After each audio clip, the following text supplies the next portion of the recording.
Hello everyone, I'm Austin Bruce, and welcome back to Outside the Hash Marks. If you can tell by the title of the video, this is going to be discussing what will likely be the next landmark court case in college athletics.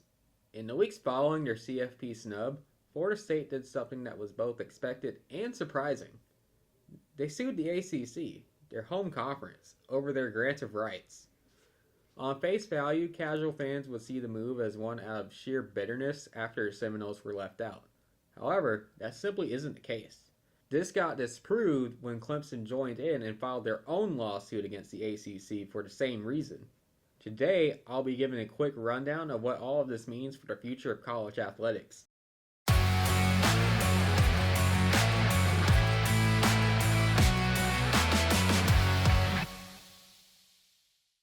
It is important to understand why this is all happening now. It's no secret that Florida State and Clemson are two of the ACC's premier programs. Both schools boast a well-rounded athletic department, and on the football field, both have won multiple national championships. Even with that, though, the big brands and the ACC as a whole face a major problem. They're falling behind the other power conferences in terms of revenue. Conference realignment resulted in major shifts in revenue amongst power conferences and the ACC. Even the Big 12, though it's on a similar level to the ACC in the grand scheme of things, will be making slightly more revenue than the ACC. This is because the ACC locked themselves into a long-term deal that runs until 2036 back in 2016. This deal came with caveats such as Notre Dame being contractually obligated to join the ACC should they join a conference in football. Perhaps the most important part of that deal is that the schools gave the ACC control over their media rights and the money that comes with them. This means that any school who tries to leave the conference during the deal will leave behind those rights and therefore offer nothing to enhance their news conference's media contracts. It's this that Florida State and Clemson are challenging in their lawsuits. It is important to point out that the deal at the time was historic for its length and its payout. However, the market has simply changed, and that payout remains the same. Simply put it, money talks. And what's more, Florida State and Clemson aren't the only schools that are disgruntled with the ACC's revenue or its distribution model. North Carolina, NC State, and Miami, among others, have also called for changes to revenue. This issue gets further exemplified by recent results not just in football, but also perhaps the conference's best revenue sport, basketball. The ACC hasn't fielded a playoff team since 2020 and has seen a steep decline in bids for the men's basketball tournament since its last title in 2019, despite its tournament success remaining relatively the same.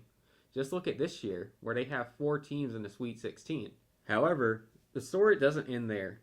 The ACC did agree to a new revenue distribution system that rewarded good performances rather than distributing the revenue equally. Additionally, incoming members Stanford, California, and SMU have all agreed to take a reduced share. And in SMU's case, they'll be taking in no revenue at all. As evidence, though, that wasn't enough for Florida State or Clemson. All of this created a legal mess. Florida State filed suit against the ACC in Florida. The ACC countered with a suit in North Carolina, where they're headquartered, and then Clemson filed a suit in South Carolina, with the ACC countering that suit as well. This has created a web to untangle. This will be something that drags on for years as judges and courts make decisions and then receive appeals to those decisions. Regardless, the statement has already been made. Clemson and Florida State want out of the ACC, and they are the scapegoats for other schools that want to leave. As it stands now, though, neither the Big Ten nor the SEC, the two conferences viewed as the best suitors for the schools, are interested in further expansion. This is due to the conferences being content with the number of schools they have now. Realignment may have come to a pause for now, but this case will almost certainly kick off the next major wave of realignment should Florida State and Clemson win the case.